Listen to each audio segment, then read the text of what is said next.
It says we're streaming, are we? We're close. Okay.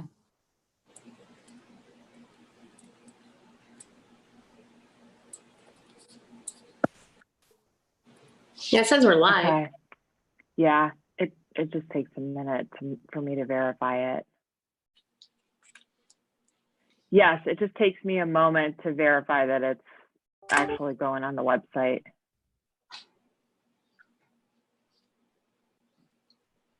Okay. I know when it says we're live, it then takes a moment to make sure we're good on the website. Let me just let me mute that. Okay. All right.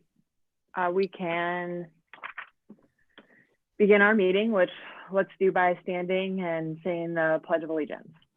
Okay.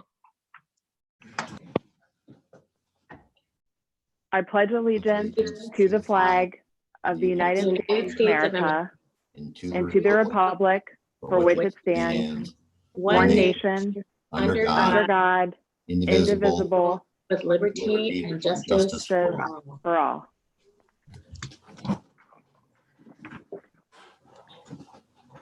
If it's okay with you guys, I'd like to also just take a virtual moment of silence for the Portage County residents who have died as a result of the pandemic. Our thoughts are certainly with the families, friends, and neighbors of our fellow residents. So let's just take a short moment.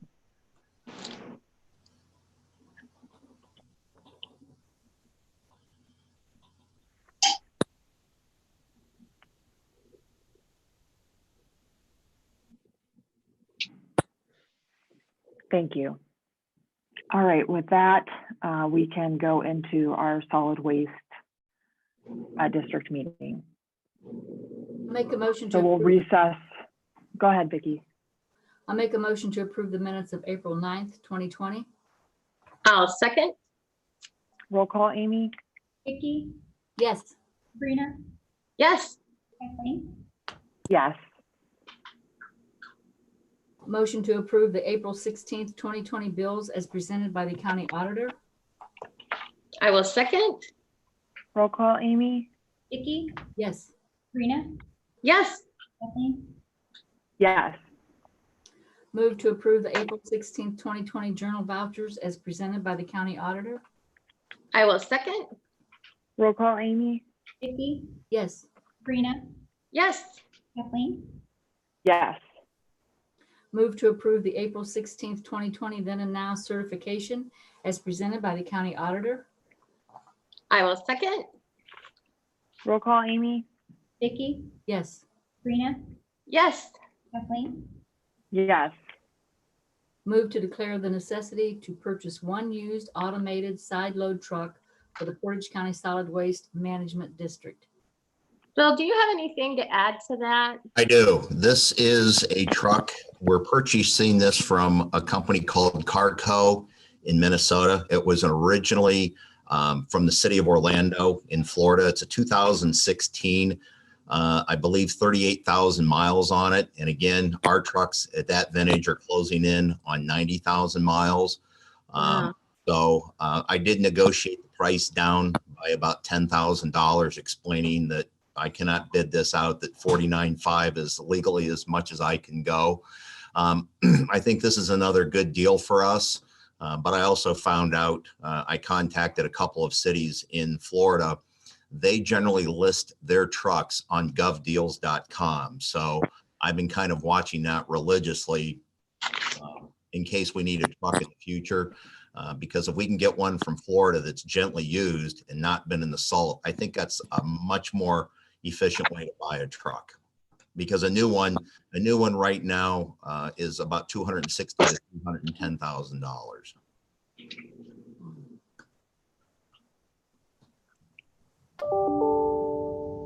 Okay. Okay. I will make a second. Roll call, Amy? Yes. Sabrina, Yes. Kathleen. Yes. Move that the Board of Commissioners agrees to amend the 2020 annual appropriation resolution number 19-193 adopted December 19th, 2019. I will second, unless Bill, do you have any No. you want to add on this? No, this is just moving money around just so we can do the truck and some other things here at the district. Okay. I seconded Amy. Oh, sorry. Roll call, Amy. Vicky, Yes. Sabrina, Yes. Kathleen. Yes.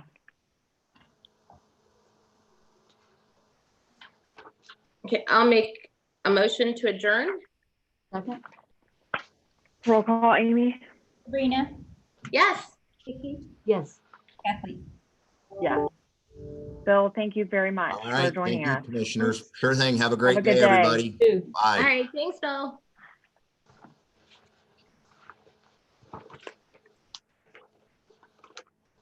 Hmm. I think I've got my Give Janet a moment to dial in.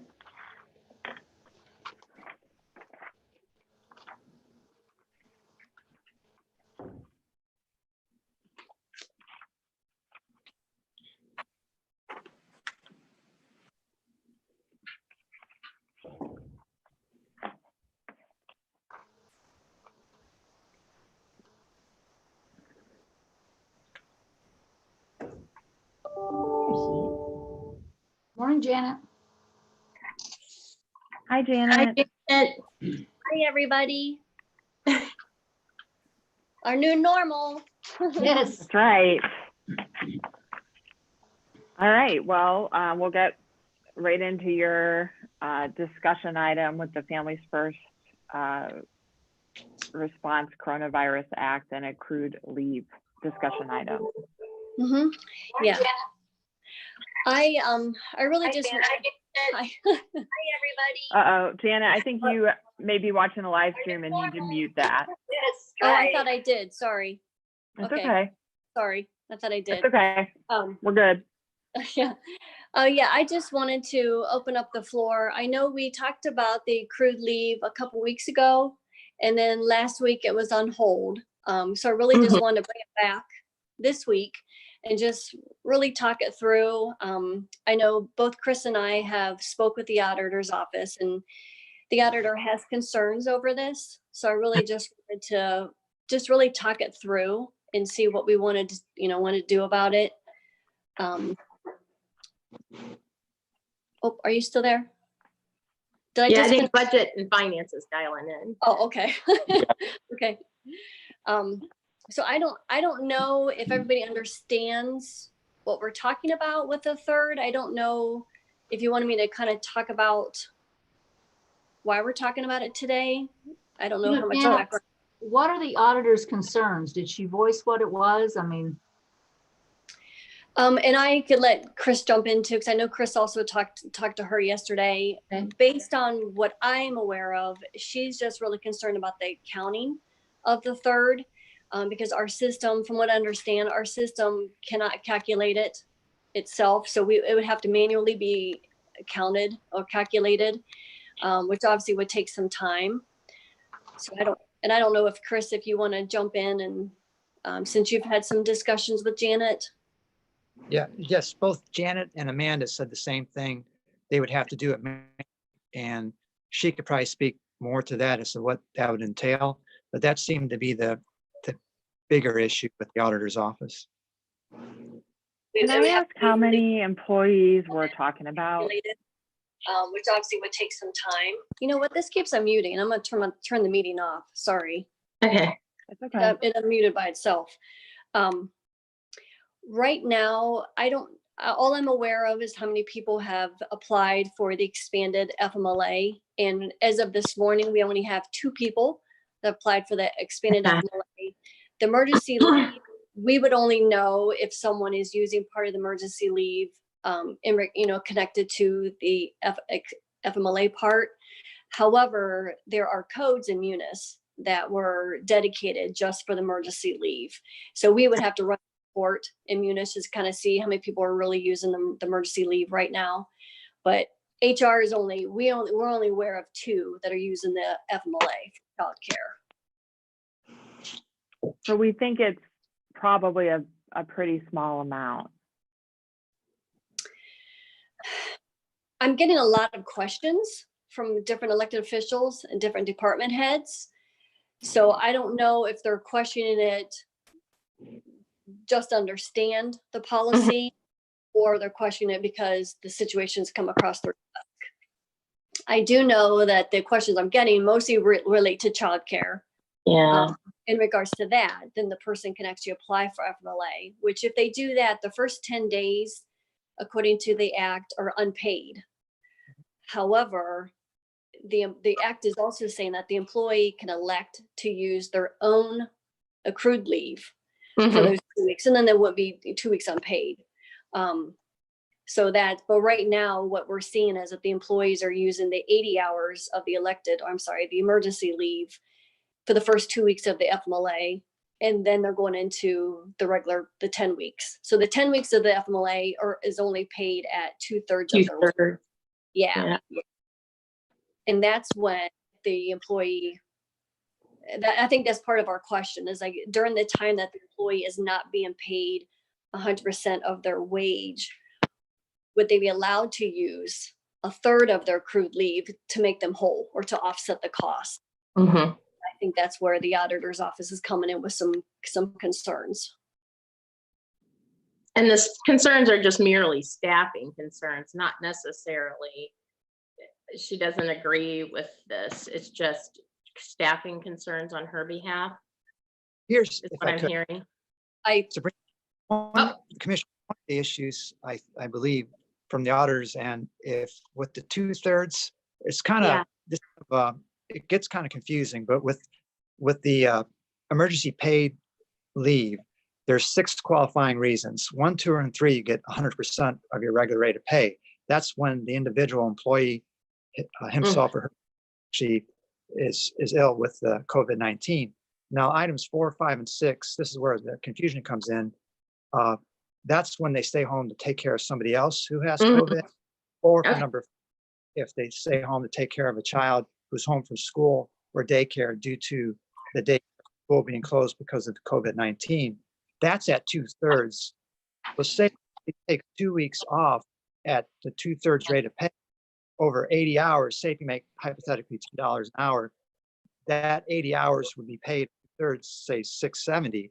What I think the auditor issue is, since they're paying 80 hours at 2/3, if you would include the 1/3 that's not paid under the county's policy, if they would use their own unused accrued time under our county policy, then how do you allocate the hours? So right now they're already getting paid 80 hours at 2/3 pay.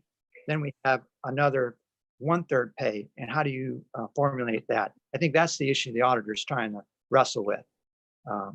Just the way the act's worded, it creates some accounting issues. And that's how I understand it too. That's their concern. Yeah. See, the way to look at this right now, you have 2 policies in place. You have the county policy, which was placed before the emergency. It's in place now and be in place after the health emergency.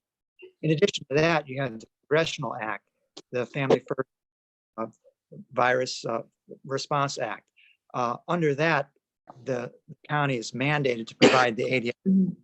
So we've got essentially 2 policies in place. So if an employee wanted to be paid leave under the Family First Act, that's where the problem with the 2/3. And it's just for the items 4, 5, and 6, when the parent stays home to take care of somebody else or to take care of the child who's home from school. So the act itself doesn't require the employer to use their own policy to compensate for the 1/3. It's in your discretion to do that. And looking at the CCAO materials, their sample documents do allow for the employees to use their own policy. The whole issue is going back to the accounting. How do we square the 1/3 under our current county policy so the auditor can reconcile that with their bookkeeping? So I think that's the problem we have right now. And it's a problem that is with our staffing, not something that like the state auditor would see a finding against us for, right? Well, that's something I think we'd want Janet to check with the state just to make sure to, safeguard everybody on our end. Mhm. And hearing Janet describe it, I do think one of the problems is how to keep track. She said that would have to be done manually, and what that entails, the auditor could probably speak better to that than I could. Hmm.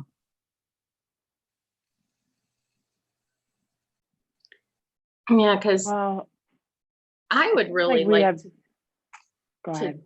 No, I mean, so they're allowed for you said the first 2 weeks, the first 80 hours, they don't get paid under this provision, so they can use like leave that they have accumulated to cover those 2 weeks. Is that correct, Chris? Yeah, here's where it gets even more complicated. In the Family First Virus Act, Response Act, basically the provisions. There's the paid emergency there's the paid emergency sick leave, which is the 80 hours, and then you have Mhm. Emergency Family and Medical Leave Act expansion. So technically, there's two separate acts within that federal act.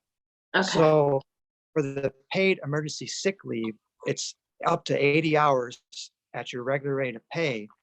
And that's where they throw in the reasons. For the first three reasons, if you're sick home for yourself, you get full pay. So we're okay there. That's up to 2 weeks. If you have to stay home to take care of somebody else, it's at 2/3 pay for the first 2 weeks. And if you have to stay home to care for a child who's home from school or daycare, that's also Yeah. 2/3 for the first 2 weeks. Then if they need to stay home under the family medical leave expansion, then it's additional 10 weeks at 2/3 pay. So when we get into the final 10 weeks, there's still that 2/3 issue where, they're not getting paid for the 1/3 federal law.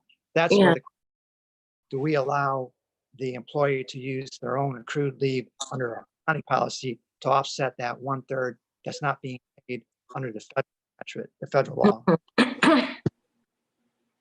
If we wait a week and try to get this worked out with Janet, how much of a hardship are we causing employees? Are people still in that first 2-week window? Would we be able to resolve it by the time the paycheck with this would hit for the additional 1/3 if we had it resolved by next Thursday? Janet? Yeah, because this just started April 1st. So I believe that was 2 weeks ago. Will it be 2 weeks ago? It'd Yeah. be, two Yeah. weeks Yeah. ago. It was 2 weeks ago today. So we're coming up on the time now that I don't have the payroll schedule in front of me, so I don't know when the next payroll schedule, but we would be coming up on a time where employees would need to know. I don't know if I could quickly. Would that time, would we still be okay by Thursday of next week? Next week. It seems like we would, but Yeah, I think we would still be okay, but I do know we probably should make a decision by next Thursday. Okay. So that yeah, way- I so that wouldn't way want to go any employees would later know. than that either, Yeah. but seems like we could continue the discussion with Janet and try to figure it out and get a sense for how many employees we're talking about. I could see if sometimes when you don't have this information down, it may seem like a bigger lift Deal. than it is, and maybe it isn't, maybe it is. I mean, it will give us a little bit more time to work it out, but without preventing the 1/3 pay, if we can do it within the next week, which seems like a reasonable amount of time for us to try to work this out. Yeah, So I would let's- agree. Okay. So Yeah. if you guys are okay, I think we can table this for one more week and we'll Yeah, continue to work on it. I think we should. We should really try to make this happen if we can. Okay. Thank you, Chris and Janet, for your work on this, and we'll continue it into next week. Okay. So we want to table that first resolution then? Yeah, Yeah. Okay. Okay, do you want me to do the So second Chris, if resolution? you are, I think you're free to leave us if you'd Okay, like to. thank you. Thank you. Thanks, Chris. Thanks, Chris. Thank you.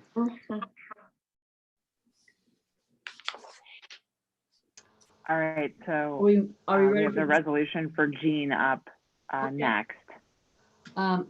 Move for the Board of Commissioners approve the hiring of Gene Roberts as the County Administrator, part-time supplemental for the Portage County Board of Commissioners as delegated under Ohio Revised Code 305.30.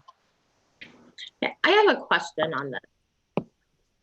Kathleen, have you talked to Gene about what his duties are going to be? I know we don't have him starting until the 27th of April, but I have a feeling we're still going to be in the stay-at-home mode.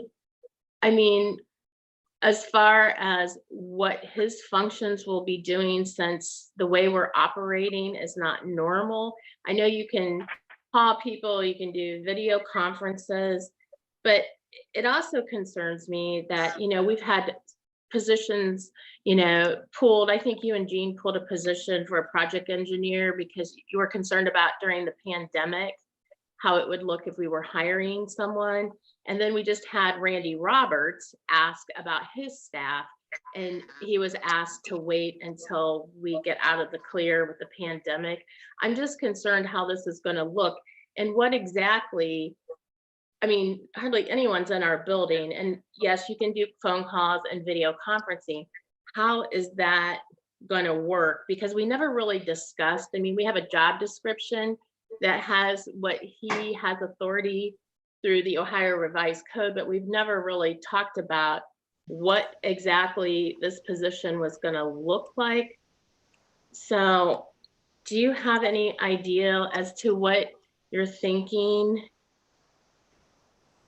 Jean would be So doing? I do think we definitely have talked about what the job would look like during the process of creating the position description and posting and throughout the hiring process.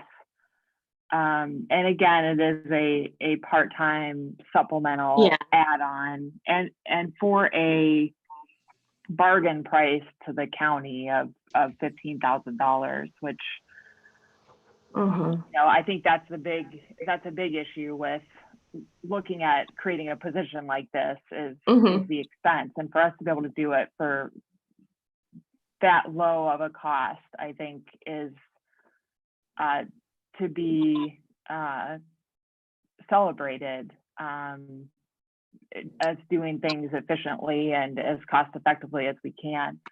I think we'll need the time between now and the start date and sometime after to discuss the duties, and we'll have to do some type of resolution like other counties do with a county administrator and like we do with our clerk, authorizing the different duties. And that is something that all three of us would have input on and would have ample time to review and be a part of that authorization process. So I think that is sort of the next step where we all provide input to shaping what this part-time supplemental position will look like.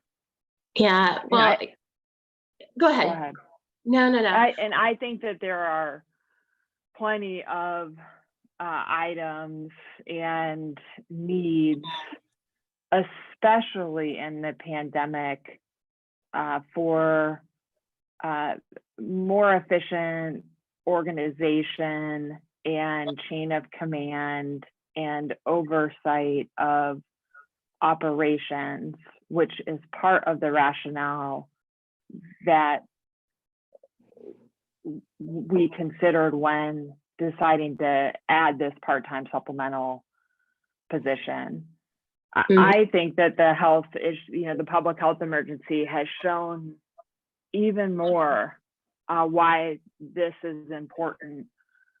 And I will say in my conversations with directors about creating this position, because this is something really that came from the directors, and they wanted to see us do this. They too have shared with me that the public health emergency has shown a real need for something like this, and that it's time for us to take this step. Yeah, well, and like I said, I'd have to disagree that we really talked about what we actually see this position doing. I know you asked 3 of our directors to come to the board and bring this up and to create like a job description. But again, it's the job description specifically follows the Ohio Revised Code. That does not mean we're necessarily going to be assigning those duties to, I mean, as we had several directors mention during their interviews, you know, this is just the basics functions per the Ohio Revised Code. There was no real given details. And I believe your response to several of them was, you know, as this evolves, we'll figure out, you know, what exactly we want him to do, which some people would think that we're putting the cart before the horse, that this should have been decided beforehand. But that was my question. If you, had a decision, so you answered that. Well, it also says right here in this resolution, the board agrees to review exercise of powers delegated at a later date. And I think that that is something that we'll have to do in concert with the start date of the position. But we have a little time to continue those discussions. Yeah, and that was going to be my next question is, you know, in the resolution, I saw that as to what it pertains to, because it says extra at a later date, therefore be it. And I'm assuming that is the April 27th date. Is that correct? Yes, I would think that we should do that in line with the start date. Okay.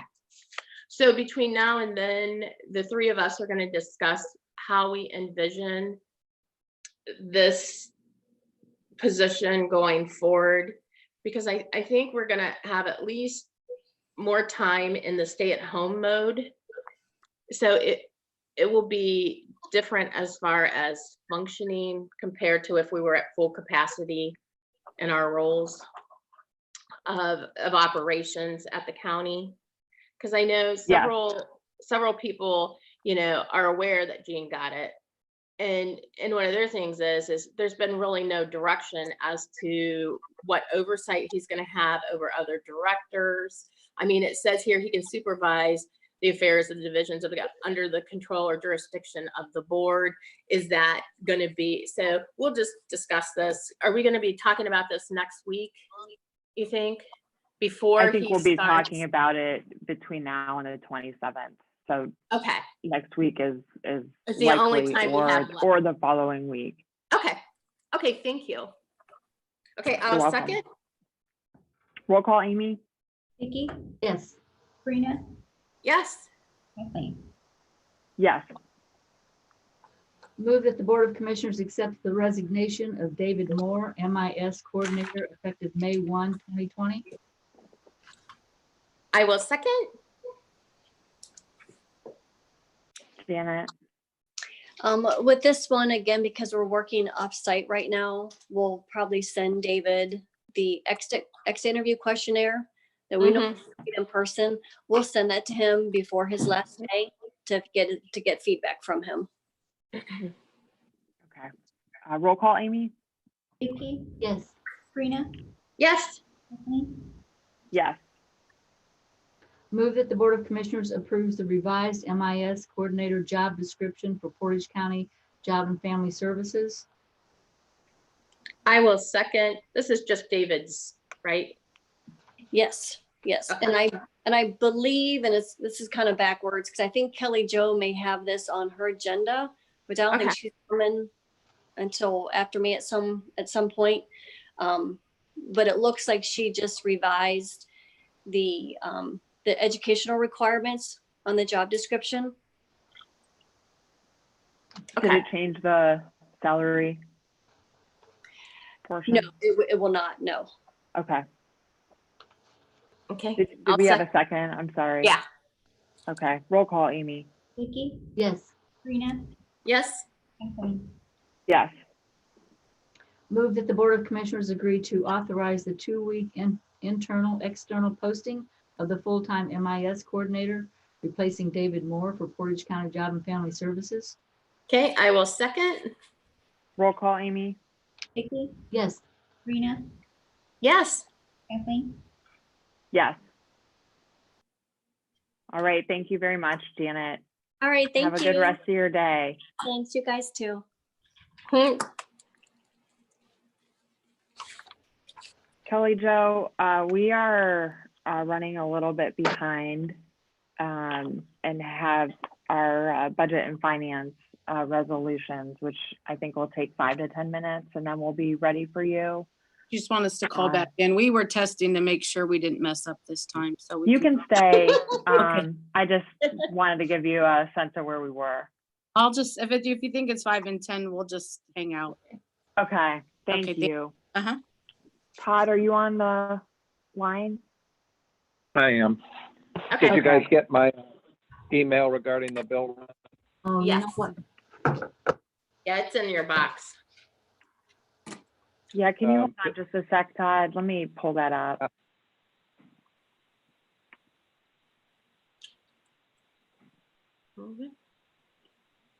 Do you need a minute, Vicky, or are you good? You know what?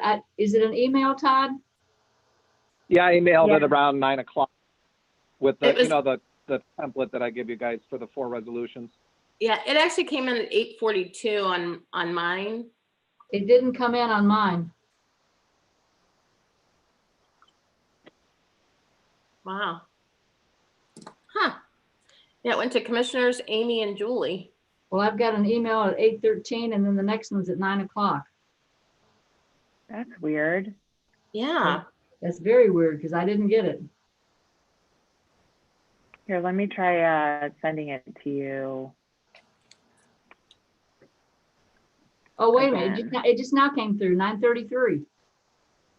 Okay. But I just sent specifically to you. You might want to check, Vicky, if you're getting commissioner emails. Previously, we typed that commissioners in, Okay. so you might want to double check that with IT. That Okay. this time I specifically typed Vicky in. You know what I Okay. mean? So maybe you're just Okay. not getting the commissioner mailbox. Okay. All right, I'm turning it off here.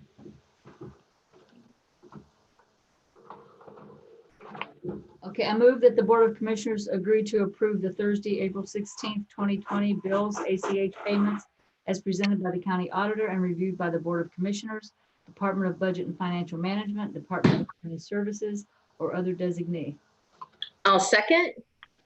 Todd, do you have anything you want to say about the memo? No, there's nothing unusual about any of these items for this week. Okay. Roll call, Amy? Vicky, Yes. Sabrina, Yes, Kathleen. Yes. Move that the Board of Commissioners agree to approve the Thursday, April 16, 2020 wire transfers for health benefits as presented by the county auditor and reviewed by the Board of Commissioners, Department of Budget and Financial Management, Department of Internal Services, or other designee. I'll second. Roll call, Amy? Vicky, Yes. Sabrina, Yes, Kathleen. Yes. Move that the Board of Commissioners agree to approve the Thursday, April 16, 2020 journal vouchers as presented by the county auditor and reviewed by the Board of Commissioners, Department of Budget and Financial Management, Department of Internal Services, or other designee. I will second. Roll call, Amy? Vicky, Yes. Sabrina, Yes, Kathleen. Yes. Move that the Board of Commissioners agree to approve the Thursday, April 16, 2020 then and now certification as presented by the county auditor and reviewed by the Board of Commissioners, Department of Budget and Financial Management, Department of Internal Services, or other designee. I will second. Roll call, Amy? Vicky, Yes. Sabrina, Yes, Kathleen. Yes. Move that the Board of Commissioners agree to amend the General Fund 2020 Annual Appropriation Resolution Number 19-0947 adopted December 19, 2019. Todd, do you want to comment on that? Yeah, that 200,000 chunk is for, that's just to bring the Portage juvenile amount up to the amount that was agreed on a joint meeting. I believe back in January. This, we had estimated 1.8 just based on last year's. It actually came in just a little over 2 million. This gets that amount to match that actual amount, and then the transfer can be done to them. And then the 14,000, the good news there is that was one of the Supreme Court grants. The Supreme Court issued a bunch of money here just in the last, I think it was 2 weeks ago, for courts to apply to get COVID, to get remote technology so that they could continue operating during the coronavirus. I know the domestic courts applied, the Common Police Court is applying, and Muni Court applied, and Muni Court has heard back and was awarded 14,000 to basically purchase equipment so that they could do more remote sessions. And so that ups their budget so they can begin spending that grant money. Okay, thanks, Todd. I'll second. Roll call, Amy? Vicky, Yes. Sabrina, Yes. Kathleen. Yes. Move that the Board of Commissioners agrees to amend the non-general fund 2020 annual appropriation resolution number 19-0948 adopted December 19, 2019. I'll second. Todd, do you have any explanation on that one? Yeah, the big one, over $1 million up and 2 million down, is the mental health board. Originally, they had wanted a budget amendment so they could buy some PPE, and it turned into just kind of a general housekeeping, moving some of their project money to the new codes for the new years. You know, they have various projects that start new years at different times. And so the bulk of that resolution is just general cleanup. Joanne had a couple worker comp funds that needed adjusted up because of the current payments, but nothing out of the ordinary there, even though the large amounts. Okay. Amy, I Roll call, second. Amy? Vicky, Yes. Sabrina, Yes. Kathleen. Yes. Move that the Board of Commissioners agrees to create funds 7230, respective rating plan 2021 and 7231, respective rating plan 2022. I'll second. These are annual Aye. resolutions that we do. Oh, go ahead. Oh, I was just gonna ask you to explain it. Oh, yeah, these are annual resolutions we do. You have the 10 worker comp funds that roll back 10 years. And so every year we create the next year's funds so that we can continue that process as we phase out the old ones and move into the new ones. Okay. You seconded, Sabrina? Yeah, I did. Okay, roll call, Amy? Vicky, Yes. Sabrina, Yes. Kathleen. Yes. Move that the Board of Commissioners agrees to apply for and accept the grant award from the Supreme Court of Ohio on behalf of the Portage County Municipal Courts. I'll second. And this is that $14,000 grant. In this agreement, or in this resolution, you do agree to let Judge Poland sign all the documents. That is not uncommon when dealing with the courts, particularly with Supreme Court grants, that the judges themselves sign that. Great, Okay. thanks, Todd. Roll call, Amy? Vicky, Yes. Sabrina, Yes. Kathleen. Yes. Move that the Board of Commissioners agrees to transfer $102,744 from Fund 1201 Motor Vehicle Gas Tax to Fund 4251 Ravenna Road Bridge Replacement. I'll second. Roll call, Amy? And Go ahead, Todd. Sorry, Todd, go ahead. no, this is just a routine transfer. This is going from the motor gas tax fund into a specific project. Generally, if there are grant funds or whatnot involved with the project, they are tracked in a separate fund. And so that 102,000 would, be sort of the local share or to get that project going. Great, roll call, Amy? Vicky, Yes. Sabrina, Yes, Kathleen. Yes. I move that the Board of Commissioners authorizes the satisfaction of mortgage form for Marvin L. and Eleanor L. Klein of 9157 Walters Road, Streetsboro, Ohio, 44241, to secure payment of $1,568. The original document will be recorded by Neighborhood Development Services, Inc. Documents reviewed by the Department of Budget and Financial Management with no exceptions noted. I will second. Todd, I don't think we need Yeah. you on these 3 items. You know, I just want to Very ask one question. Oh, sure. Why is there an amount for 270 and one for 1,568? Why weren't they together, Todd? But a lot of times if they apply as 2 separate projects, they get a new loan rather than Oh. combining the loan. Okay, Sometimes the one loan is a I call them delayed loan or deferred loans where they don't have to make any payments on it, but the other portion of the loan is. So it's not uncommon for us to have 2 loans on a property. okay, so it's just 2 loans then. And I can add Correct. to that, Todd, a lot of times they do separate the closing cost out. And that's why you'll see like a smaller one as well. And for the very reasons you stated. And Todd, before you leave, I would like to request for next week that you get to us your projections. I know the federal government and the state government and a lot of the other counties are taking a look at the impact of the pandemic that it's going to have on our revenue streams, everything from real estate taxes to income taxes to sales taxes, all the way down to our, the interest and stuff that we receive in the casino tax. Could you please get us a projection of the impact that you see it having on the county?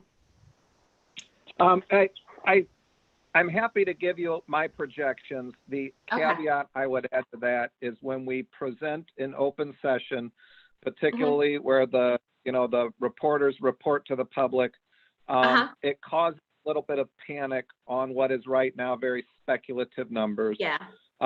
I will tell you there is going to be an impact. I would encourage you to wait to actually release numbers on actual impact until later. But if you want them and you want to start talking about it, we can begin that process.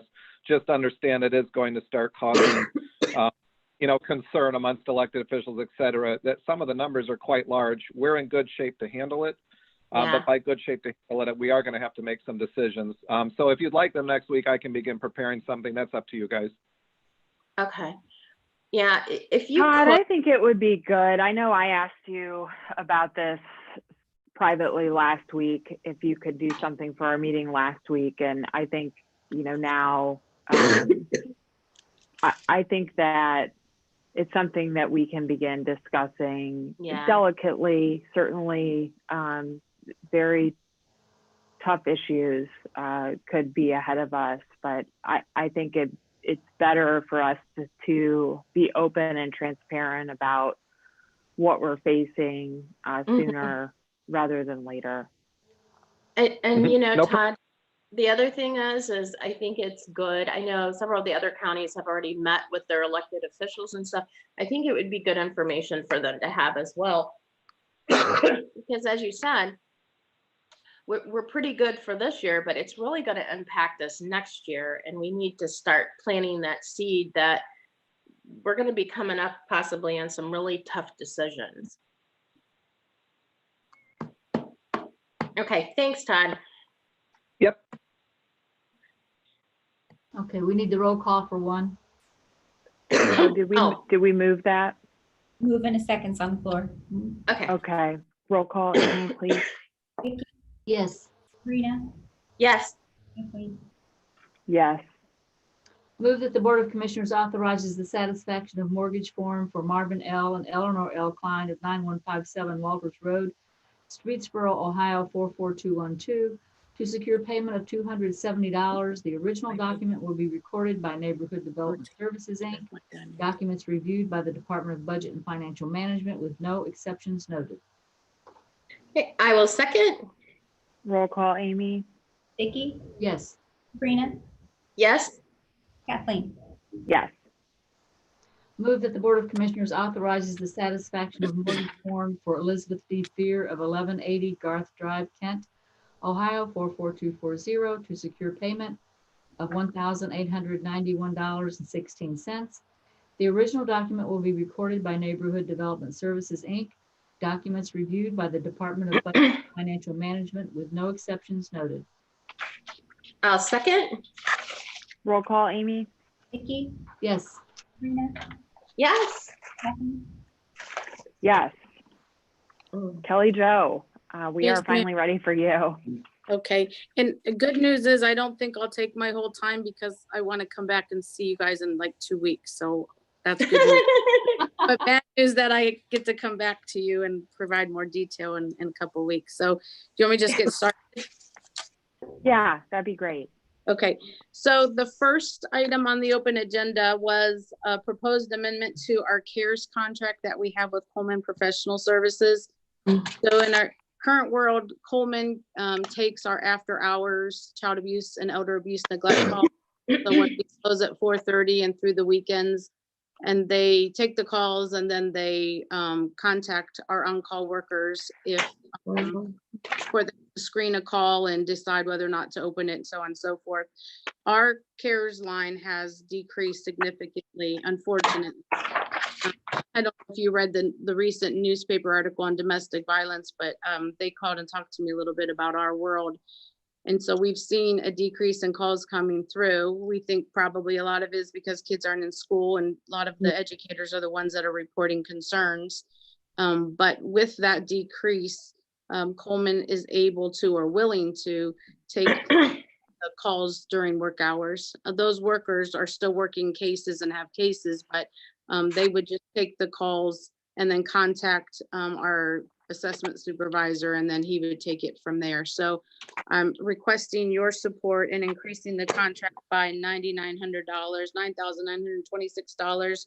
The contract would be amended to reflect $63,477.69 through September 30th. And it could decrease again because we don't know the future of the COVID-19 pandemic, but I wanted to propose that at this time.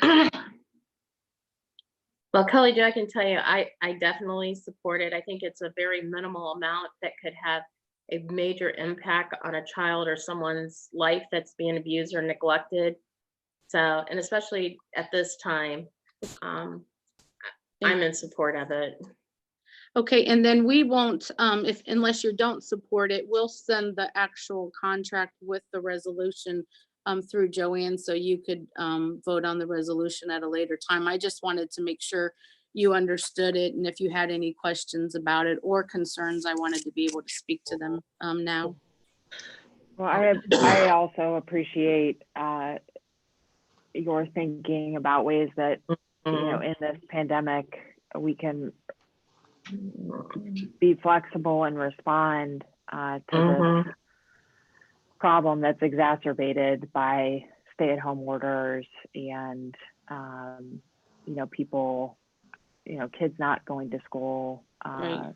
to their buildings. So thank you for doing this. On the budget end, Kelly Jo, where does this particular funding come from? So the additional It will $10,000. Children's services, so levy dollars. Levy dollars, okay. Mhm. And you feel confident that budgetarily this amount is there Absolutely. and available? Okay, great. Yep, absolutely for this, yep. Then I support that too, and thank you for bringing it to us. Sure. Yes, thank you. You're welcome. The next is just an update on our portion of the grant writer that we hired and are sharing with the other county departments. So to date, she unfortunately or fortunately is working from home now, but she has applied for 2 grants on behalf of JFS. One is Ohio Industry Partnership Grant through Ohio Department of Job and Family Services, Human Service Innovation Department. It was for $150,000. if approved, it could offset the costs that are related to our manufacturing internship program with Kent State and the manufacturing companies in Portage County. We've not heard anything yet, but it was presented to Mandy. We thought it was an excellent opportunity for us. So we're hopeful that that will manifest for us.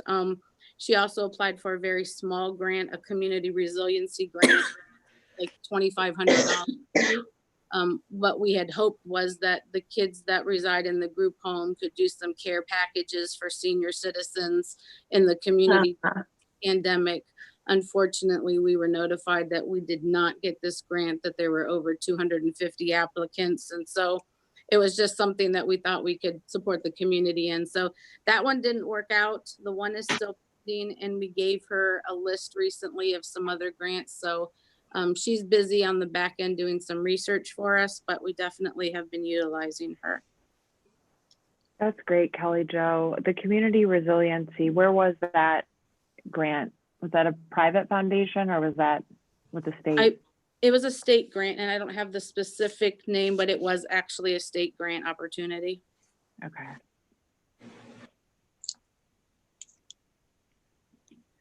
And then are you good with that? Did you have any Yes. other questions on that? Okay. The next item was just an update for you all on where we are with staffing and how our staff are working from home. So Ohio Department of Job and Family Services expediently provided all 88 counties with VPN tokens so that our staff could take equipment home or use their equipment at home to tie into the Ohio Department of Job and Family Services systems. And so that's child support system, the public welfare system, or system, and then child welfare have their own system that they've already had tied into through Surface Pros. But we deployed equipment to staff that don't have them in their homes. And right now we have about 180 employees working out of their home remotely. We have about 15 staff rotating in the office. Our male staff are here. Admins are rotating in. Supervisors are rotating in daily. We have paralegals that are coming in and fiscal and accountants that are rotating in. So we have the predominance of our workforce working from home. Our group home staff, of course, are working in the group home. They are essential and need to be there with the kids 24 hours, but it's been very successful. All of the work that they're producing or they're working on is being monitored by managers, task lists, and we're actually finding productivity increasing in some areas while working remotely from home. So that's been a blessing for us. It's a tragedy of the COVID-19 crisis, but we are getting some work done and completed and monitored. We as an admin team, we do phone conferences twice a day. So we're touching base twice a day. And then our full management team does video conferences once a week, every Wednesday. So we're staying connected, all of us as managers. And I am sending out about 3 global emails to our staff every week of updates from the state, updates from the county. And so it's been a trying experience, but got a lot of feedback from our staff, appreciative of us minimizing the risk to them. And so relevant to our customers, our public welfare applications have tripled. So we were getting about 10 per day. They're getting about 30 per day. So we assume that would happen as people lose their jobs, especially families. They're going to apply for cash, food stamps, and Medicaid. And again, the staff are devoted to getting those processed timely. We received 30 applications for the emergency PRC funds, $300 cash payments. So Sue and her team are processing about $10,000 worth of payments for those families. We earmarked $100,000. The state gave us a new allocation. So we have about $90,000 left as we receive applications. If those funds aren't used, the state has allowed us to use those in tandem with summer youth programs. So whatever funds we don't use, which we think we're going to use most of them, we will then transfer over to the summer youth program. So all of our staff that go out to the fields, our social workers, our case managers have been given safety kits for their cars with masks and gloves and sanitizer. And so again, they're still responding. It's just, we do know that we've received a reduction in child welfare. And so that is a bit concerning to us. That, we know that abuse and neglect didn't stop. So we continue to promote. We're still here on our Facebook page and our web page. And so that's kind of where we're at this point. I don't know if you have any questions that I didn't touch on regarding our staffing levels and how we're meeting the needs in the community. Kelly Jo, on the safety kits, Mhm. are you okay on supplies? Is there a need for additional safety equipment, or do you feel like your staff is covered and feel safe with what they have? I'm on the EMA team, and so I'm on those calls 3 times a week too. So we had an initial supply here. The Ohio Department of Job and Family Services, and it might have been through the Commissioners Association, offered counties to order masks through them. So I did order 100 at a $2 cost. And then I also ordered some supplies through EMA. And we just picked up from EMA today 70 of the N95 masks, 100 surgical masks, and about 500 gloves. So I think we're pretty good. Great. We were good, and so we're kind of planning for future if this extends. So we're good for a while, and everybody has been so wonderful and responsive to our needs. So it's been a good collaboration, especially from Portage County. Great. And the PRC, the 10,000, is that the expanded portion that we recently voted on? Okay. Yep. That's what I thought. Yeah, it allows for families under the 200% poverty guideline to apply and receive a $300 cash check. And so that would be in addition if they do end up getting awarded unemployment or public welfare. It was, a stabilizing payment because a lot of people still are not receiving unemployment. And so, so that would be 30 families that have qualified. Unfortunately, they didn't allocate any funds for adults without dependents. So we don't have an opportunity to give a cash check for those individuals, unfortunately. Do you have any insights on the difficulty locally with tapping into the unemployment system? So it's, we received an update. Mandy and Brian were on a conference call yesterday or the day before. So they outreached to us 2 weeks ago, the state, because they were partnered and had a spot or an office at our OMJ center.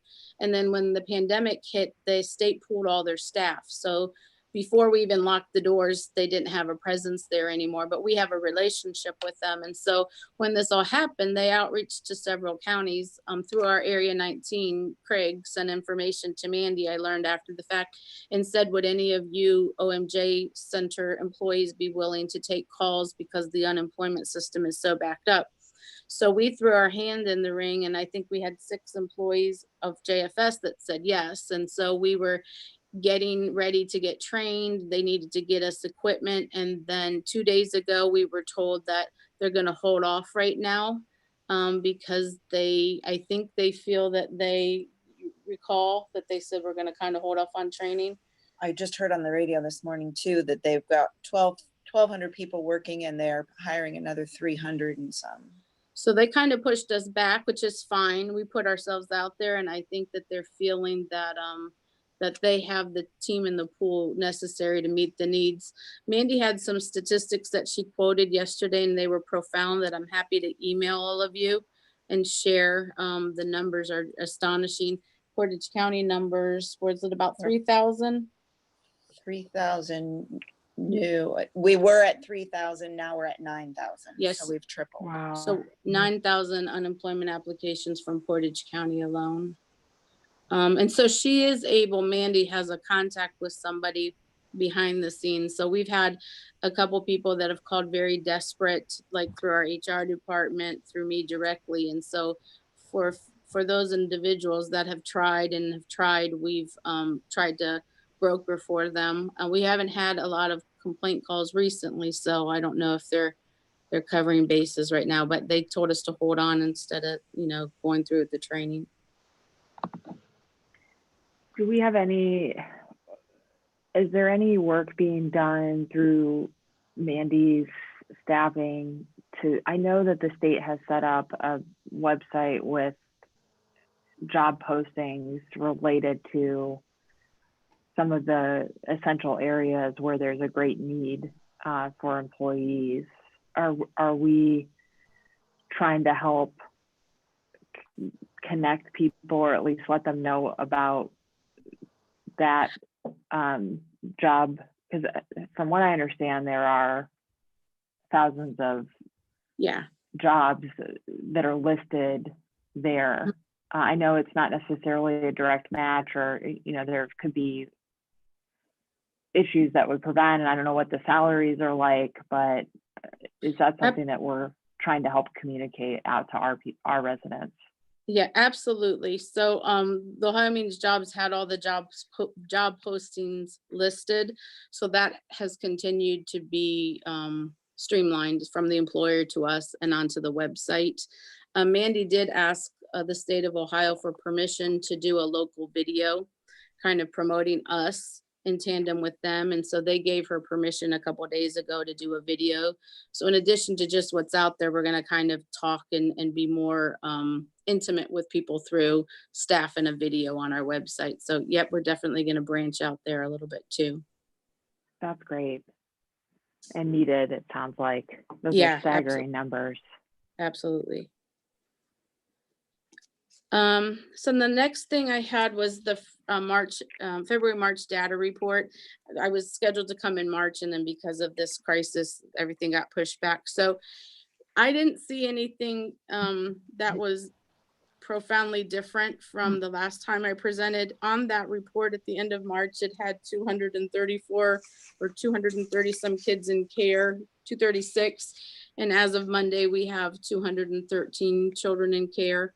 So that's a blessing that we're reuniting kids with families and that the numbers are going down. Again, it's going to be interesting to see how our system is impacted when this pandemic ends as far as child welfare is concerned. And this is a trend across all 88 counties. They're all reporting a staggering reduction in the amount of calls coming in. And so we're, dealing with the families and working with the families that we have open, and again, still responding to crisis, but it is definitely not the way it has been, prior to the pandemic. So did you have any data in the report that you wanted to question me on? No, it looked fairly even, I thought. Yeah.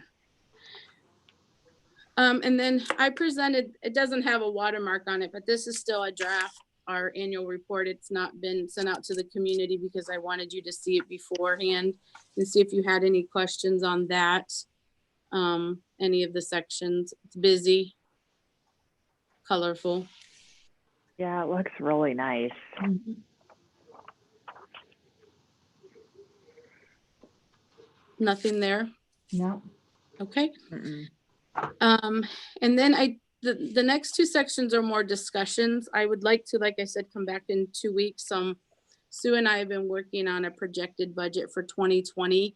And why we didn't finalize it is because I have some strategies at the end of this meeting I wanted to get your opinions on and support on before we assume that you're assume and put it into our projected budget. So just some reflection and some data I want to share with you. And again, you'll get some things in writing at the next time we meet. But relevant to our budget in 2019, we have been able to shore up all of our 2019 invoices, less invoices from two providers that came in 2020. So I didn't bring a lot of detail there. They're providers that we respect and work with, but they did come to us after 2019. And so they are blended in with our invoices that we're going to pay, but everything else has been shored up. We received our partial new tax monies in February and March, and that's really put us in a good place. But I want to jump around on my bullets real quick because I've talked about it at different times, and I go back to it because it's going to be brought up at the next meeting. So Protect Ohio waiver demonstration is the third bullet under the 2019. And so back in the last quarter, of 2019, I talked to you a little bit about the state of Ohio was no longer able to participate in Protect Ohio. Protect Ohio was a federal waiver program that has existed for 20 plus years. And so there were about 11 counties, Portage County being that years ago volunteered to be a part of this project. And the premise behind the project was you don't ask for reimbursements after the fact. The state will give you upfront funds and you work through creativity and initiative to try to work with families to prevent placements or reduce placements. So there's a project called Family Team Meetings, and we started it then and we still have it now, where it's a wraparound of service providers. So that was part of the Family Team Meeting or Protect Ohio concept. So anyways, the federal government came in 2019, or actually 2018, and said this is going to go away in September 30th of 2019. And while the state tried to ask for a waiver and extend this beyond that, the federal government came back and said no. So we were receiving about, Sue will correct me, $204,000 a month. 209. Yep. 209 every month for all these years upfront. For Protect Ohio. So starting October 1, that $209,000 went away. And so if I could just frame that, and as you recall, when we invited Senator Eklund here and the representatives were lobbying for an increase in child welfare funding, we received a one-time $20 million at the end of 2019. The state of Ohio did. And so what that provided to us, Sue, was how much money? It was like 500 and some thousand, 537,000 more than what we normally get. Our portion of that was 537,000. But with the loss of 3 months of Protect Ohio at about a little over 600,000, we had a net loss of income in child welfare resources of about 100 and I don't even have it. No, it's $103,000. And so projecting into or moving into 2020, we still have not been rectified for Protect Ohio. We have realized a loss of $419,000 in the first quarter alone, because they're going to provide us gap funding, but we don't exactly know when. So we have been working at a deficit of $522,000 with the loss of Protect Ohio in and of itself. And that's even including that 20 million portion that we received from the state of Ohio. So I talked a little bit about that at the end of the year that, it had lost and whatever, but fast forwarding, we are at the, we wait for the state to give us information relevant to when certain funds or new funds are coming in. We don't have a date when the gap funding will come back to our budget. We've just promised that it'll be there. So I just wanted to frame that for you because that put us in a really awkward situation at the end of the year and still in the first quarter. And our saving grace was really our new tax money that we just have been receiving. But when I present in 2 weeks, it's, how do we make up for that loss when we don't even have a date when the loss is coming? So that's something I want to put on paper and project to you when we meet, but I just wanted to frame that for you. And then just reflecting back on 2019 as far as placement costs. So you all, from a month-to-month basis, I report to you how many kids in care. And so if you look back, and if you were here in 2016, we were sitting at 2016 before the opioid epidemic at $2 million as far as the cash balance. I mean, that was our padding and it was wonderful. And we had about 152 kids in care at that time. And then, the epidemic hit right after that. And so you fast forward to 19 and our numbers have been as high as 260 kids in care, 230 kids in care. We've never we dipped a little bit below 200 for a period of time, but we have not been able to go back to the reality of 150 kids in care and a $2 million surplus. In 2016, we paid out in placement costs alone $2.6 million. And then if you reflect on what we paid out this year, we paid out $3.8 million. So we're over $1 million more in placement costs with no additional funds from the state, the one-time additional funds. We do have the same levy dollars, which we're very appreciative of. And our staffing levels are almost the same. It was 56 staff in 2016. We have 60 staff now, but 2 are on leave. So we're not heavy as far as staff. So our reality is that the financial burden, which I've conveyed to you over the last couple of years, has been more kids in care and then more placement costs. And so a horrible reality in Ohio is the residential issue. So in our county, we've averaged that a child in residential treatment, we spend about $7,000 a month, as opposed to a child that we have in a foster home that we might be paying, $1,000 a month.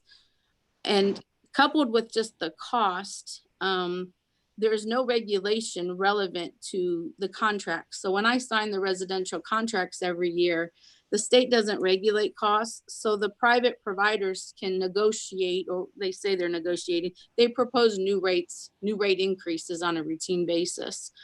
Just relevant to this epidemic, we were on a conference call with directors this week, and one of the residential placements allegedly, and it's being verified now, told one of our county partners that they were going to increase their rates by $150 a day just because they were keeping a child during this epidemic. Oh. And so, yeah.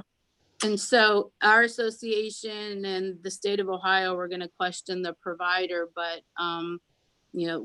why would the county director report that falsely if it wasn't shared? So it's just a travesty. And then it's a travesty that there's not a lot of beds also in the state of Ohio for kids. Half of our kids, we have about 13 on average in residential at a time. And if you carve out about 6 of those that are in the group home, more than half of them are only in residential because there's no other place for them to go. There's not a foster home. And that's because, again, a lot of times teenagers are stigmatized and they can be challenging, I could say, especially now we have a group home. It's interesting, but nevertheless, they deserve to have an experience of normalcy. And it's a travesty that residential placement is the place that we have to go for kids. And so from a Portage County standpoint, and I can speak for other directors, that's not what we want as our reality. So I'm going to talk about that a little bit more in our strategies, but we got to continue to work on getting our kids out of there just from normalcy, and also because the cost is ridiculous. And so if we can do more with that, that's not going to be the short-term financial solution for us, but it's going to be the long-term permanent solution for us that I'm going to talk to you a little bit about. So that was total placement costs. And if I could go back to the $3.8 million, and this is not to be negative regarding juvenile court at all, relevant to the $2.8 million, 1 million of those dollars correlate to kids that were remanded to our custody from juvenile court. So juvenile court has not had a budget to support those placement costs or help us with those. And I know the judge and I have talked, and we're going to talk in the future about what it could look like, but that's a big cost for us too, for those kids. So 1 million of the 3.8 came from kids that were remanded in our custody from the court system. So then if I can skip down just to the 2020 discussion, because that kind of ties into it. What's really great in the state of Ohio right now is under the new administration that they have now allowed for multi-system youth dollars. And so what we're allowed to do with these multi-system youth funds is Sue has been in the last month going back to July 1st of 2019, and she's recoding those kids in the financial system that would qualify for some reimbursement through multi-system youth. And so we will get some of those dollars back in May. And we think we're going to get them all. We'll get them all. I've recoded the whole amount. We won't get reimbursed for the cost from January to June because it's not in the same fiscal year. But again, that's a positive for us. It's just the check is in the mail kind of thing. It is not helping us right now when we lost Protect Ohio. It's going to help us in the future. So I just wanted to frame that and give credit to the state because they did step up and added that piece for the counties, and that's been great. And then they also added one more additional new funding source for us is best practice funds.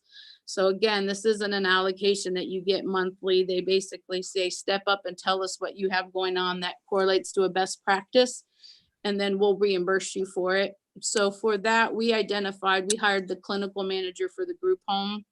And so we're going to utilize that salary and those costs under a best practice. We have the transitional recovery house that we fund a case management position for that we're going to use for best practice dollars. And then we have some equipment we can purchase. So while it's not a large sum of money, we're going to be able to code some of that and get some additional dollars there. So those are really the two new dollar kind of groups that the state of Ohio is provided to us. But again, it's not a new monthly allocation. And I go back to framing that we were and are still trying to find out where we're going to make up that $522,000 loss. And so then moving forward, did you have any questions on that before I jump into the strategies? Because like I said, I'm going to come back and put some stuff in writing for you. But did you have any questions, follow-up questions on those 4 bullet points? I did not. Okay. Anybody else? Nothing here. Okay. So still framing that deficit, again, the strategies that we've talked about and that we've already imposed or realizing, I jump ahead to the bottom of the second page that I provided you. So we know based on some actions that we've already taken that we've reduced our budget by $410,000. So I'll jump to the front of the line and talk about some of our strategies, and then I'll kind of stress which ones are cost savings now for us.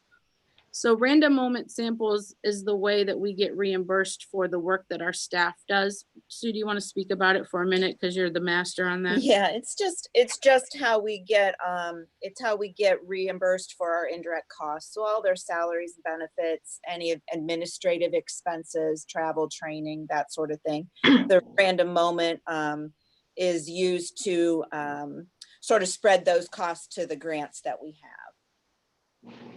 So for the 13%, we use actually TANF money. So that actually comes from public assistance, and they are able to show that the people that they are helping at that given time are under the 200% poverty level. And then we can pull some TANF money from, it sort of reduces what Children's Services owes back to the Public Assistance Fund for their administrative costs. Okay. And then the second bullet is really about us or me pushing Sue and Sue pushing her staff to stay very timely on getting all of our costs uploaded into the state system, because that's how we get our disbursements. When the information is data entered, that's where they draw the disbursement from, which we get on a monthly basis. And then we're really scrutinizing our purchase requests at this time. So these are all strategies to really be conservative with our budget. I felt that I have to be very responsible and it not just be about look where we're at deficit wise. It's look where we're at, and these are the things we're doing. And then, there can be an add-on if need be. All of our mileage reimbursements for our staff that are out in the field are cross-referenced. It is so tragic, relevant to COVID-19, but I say to you that we're saving money right now relevant to this epidemic, that we don't have staff driving cars routinely. That's so sad and selfish of me to say, but it really does present a cost savings to us, and it's an unfortunate situation. You all recently approved, we moved a full-time MBU staff to a part-time position. He started last week. And so that cost savings to the agency was $42,000 with benefits. And what it means to the Children's Services budget is $15,000 savings. So that's already started last week, or that happened last week. We have suspended overtime, and we suspended overtime last year at the last quarter. And so we have continued to suspend overtime. There's definitely not a need for it now regarding the pandemic, but we will continue to suspend that as a cost savings measure. I'm also imposing a hiring freeze starting this month. So as people resign, we're not going to be replacing staff unless we're in dire straits. We're going to need to absorb that work. And so again, that's one of my commitments and the staff's commitments to try and to be a part of the reduction. All of our training and travel that you sign off on when you see our children's services staff going places, we're going to use food stamp incentive dollars that we earned instead of levy dollars and children's services dollars. So we're going to divert those expenses to our incentive funds. All of our outreach events associated to children's services, we were going to have the foster parent dinner in May, which we're going to have to push back. But those dollars are going to come from food stamp incentive dollars and not children's services funds. We're reviewing all of our kids in residential as far as stepping them down. And then I talked to you about the best practices with the new clinical manager. He also, one of his roles is that he's going to be going out or contacting each residential and really analyzing what they're doing in therapy in those centers. And if those kids are ready to step down and if they can receive outpatient counseling instead of having to be in a facility. So he has started that, and we're really happy to have him. This next one is something that I will be pushing our staff on effective immediately as soon as we have a meeting about this next week, but I wanted to talk to you all first before I made it law. But excluding the kids in the group home, I want to cap our residential placements at 6. So for instance, if we have 13 and 7 of them live in the group home, then that's fine. The remainder 6. But if we have 16 kids and 8 of them are residential, that can't happen. So what it does is it pushes my placement staff to aggressively look for foster homes, either in our network or out of network. And it's an extreme challenge because again, foster families typically are not interested. Some are, but most of the time we don't have the demographics that say we want teenagers. So what that means also is that I'd like them to aggressively look at licensing more foster parents specifically to teenagers. That cost on that page, I didn't reduce it. I would like to propose a per diem for foster families that take teenagers at $50 a day, which would be $1,500 a month. So foster parents that would be willing to take teenagers would receive $1,500 in lieu of paying $7,000 in a residential facility. But $15,000 would also mean that the foster parents provide incentives for chores and support kids that need cell phone service and some other auxiliary expenses that are connected to teenagers. It's not just a check, here it is, it's their food, it's their shelter, it's their clothing, it's transporting to jobs and, programming. And so it seems extreme, but again, or it seems a lot, but again, if we can get families in Portage County willing to step up and take teenagers, it would help us on the back end of getting these kids out of residential. So I'm going to pause there because you might have some questions or concerns about that, but I really believe in this effort. And so I'm open to talking to you about it. I think that makes a lot of sense. And again, it's a cost savings if it helps us with the residential cost. Yeah. And Kelly Jo, I always appreciate you. You are always thinking out of the box and doing innovative things to save money, but yet still provide services. So I just want you to know, I truly appreciate that. And can I tell you though, I feel bad to say this, there might be an opportunity where that loss for 2 months is something I'm going to have to talk to you about from a assistant standpoint, not a long-term, not a routine, but Yeah. I want to be honest. And that's why I'm trying to be transparent and put myself forward to say, I would never come to you for support if we were not diligent in doing what we needed to do on this end. And that doesn't mean I'm going to do it. It just means I want to provide you with the broadest picture. And I want myself and Sue to be accountable to our budget before we would ever come to you for an ask. And so these are the things that I'm thinking of that can help us definitely in the long term. It's the short term with the state stuff that bothers me a lot. And as much as you scream and holler, and I don't really scream and holler, but you passionately say to the state that this is time to invest in us. We know that nothing's going to happen until the next biennium budget. So we're kind of where we are. and counties are kind of just, doing what they need to do. So I appreciate your support.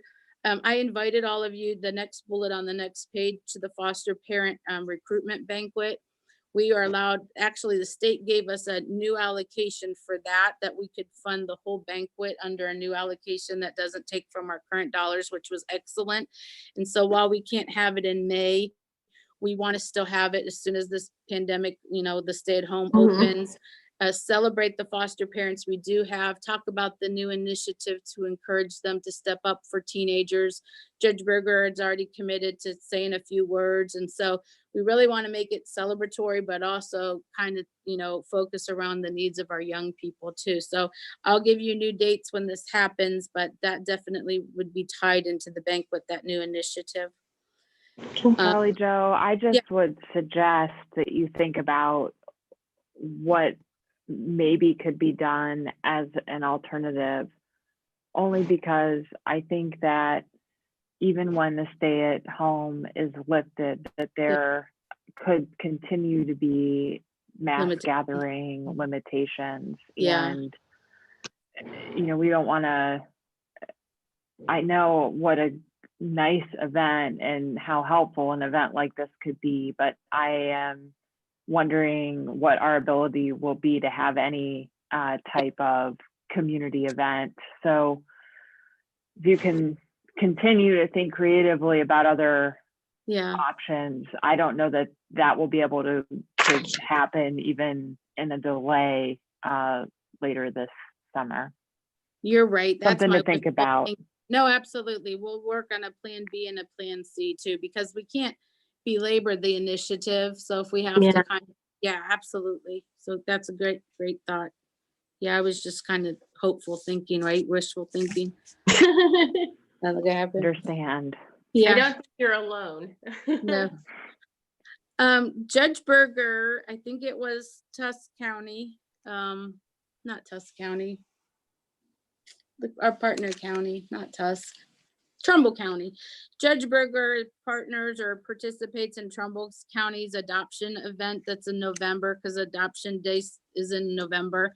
So he had said to me, let's do a collaborative. And so we're planning that for November. So that is an effort, though, while it's good PR and we're celebrating adoptive parents, to recruit people to also adopt, not just foster, because we have like 20 kids that are eligible for adoption in Portage County. So those ongoing efforts would be great too, to give kids a permanent home and out of the foster care system. This was drafted before the levy issue, so we're still hopeful that the levy results are in our favor.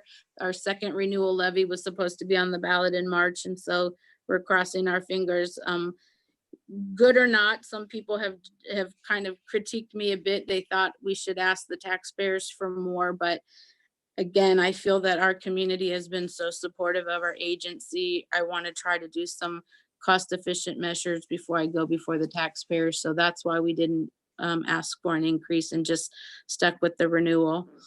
Our group home, when we have 6 kids and we've had them, they're just transitioning back home, we've realized a cost savings of about $154,000. Sue can attest to that. With the overhead, with the lease and utilities and salaries, correct, Sue? Correct. Yep. You're reflecting a savings already for an annual savings of annual savings. $154,000. So that's a good thing. We did a good thing there. Challenging, but a good thing. I still would like to, when things taper down, to invite Senator Eklund and also Representative Kleitz. She responded to the banquet too, and she said she'd be happy to speak. So I just didn't include her in here, but for both, she came to the ribbon cutting, so she actually did get a chance to see the group home. But I wanted him to come and see. He's been to our community twice, and again, at the same time, plug the need for increased child welfare funding as he, decides to align with initiatives in the future. And so that ties to that, both of those. The one highlighted bulleted, I would like to ask for you all to support our children's services staff moving out of the annex building. Part of them, close to a half of them, are already here on the 3rd floor in the admin, that other wing that HR and business and finance, county business and finance used to occupy. we have vacant offices all on my side of the floor and vacant offices on the second floor.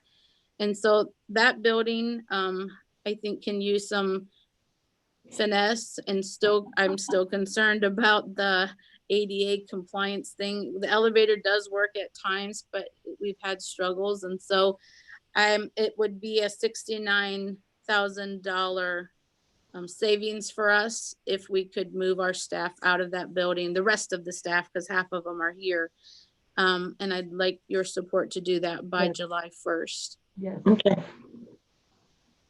Yep, Any- you got my support for definitely, that. definitely. Thank you so much. And then I brought to you in the last quarter of last year, the MST contract was a family and children's services contract that is proposed to terminate June 30. And actually we had a conference call and it's gonna end sooner than that, but that cost savings and another reduction, another contract, we realized 173,000 annual savings for 2020 just for that contract alone, and another small piece of another one. And so when you just total up the highlighted savings that I talked to you about, those in and of itself are about $410,000 savings for us. That doesn't include what we could save if we can realize our goal with the residential reduction, and if we can get more foster parents. So there's some future savings out there, but I just wanted to highlight those to you. I wanted to see if you would support those. And then, like I said, in a couple of weeks, we can lay out the whole 2020 projected budget to you, factoring some of these approvals in it, and then go from there. And so I'll shut up now. Those are good points, Kelly. Okay. Jo. Very good points. Okay. Any questions for Sue or or we're good on those? We are good. Okay, thank you so much. I appreciate your time and your patience with us. And I think we have a resolution. Oh, yep, Yep. Sue has the Yep, last we one. got one resolution. Okay. This is to transfer funds from our WIOA fund 1413 to our public assistance fund 1410 for salaries and administrative costs for January, a second adjustment for January, a first adjustment for February, and then for March in the amount of $72,135.62.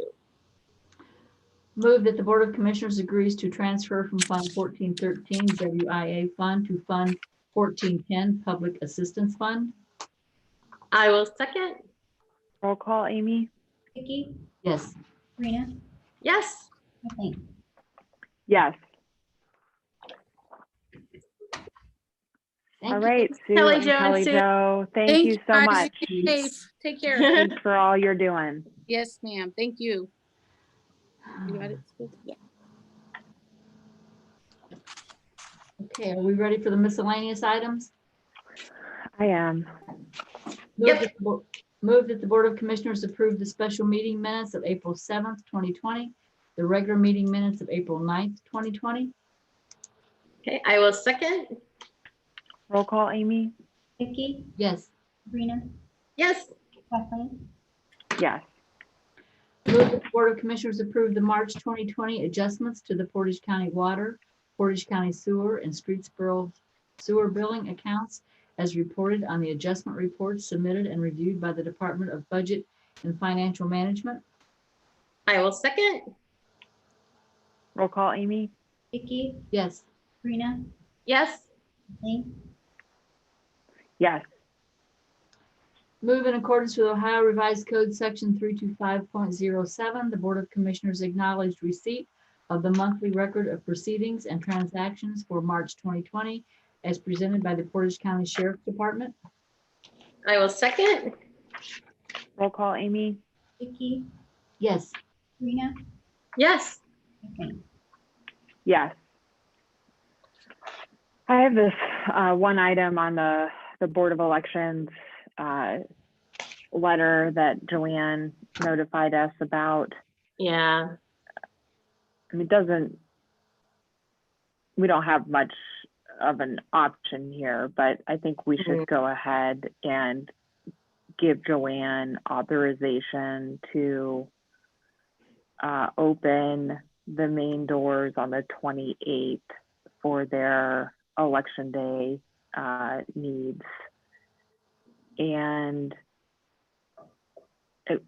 I think we'll be okay during the period after. It looks like if that changes, we can address it. It sounds like they'll be able to manage that without having the building open. Is someone going to Yeah. be there to escort them though, Kathleen, to the Board of Elections? How is that going to work? Yeah. So from what this says, the time period is the 28th through the 5th.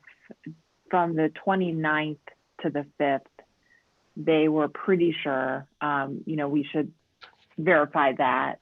We don't need to do that at this moment. We have a little time, but verify with them that they can escort people. The day that they cannot escort people is the 28th, the election deadline for this extended election. So we would need to open the main doors back up. Joanne is correct that we would need to have security on that day and a sheriff's deputy for the after hours portions of that day. I think we also, and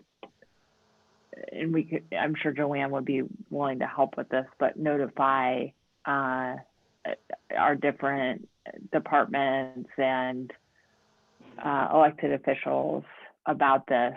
And I know for us, we should have somebody in the building during business hours on our floor because the elevators will be open and accessible that day. And I don't know what other floors that would impact, but I'm sure we have a little bit of time here, so we can notify folks that on the 28th, the building will have public access for the Board of Elections.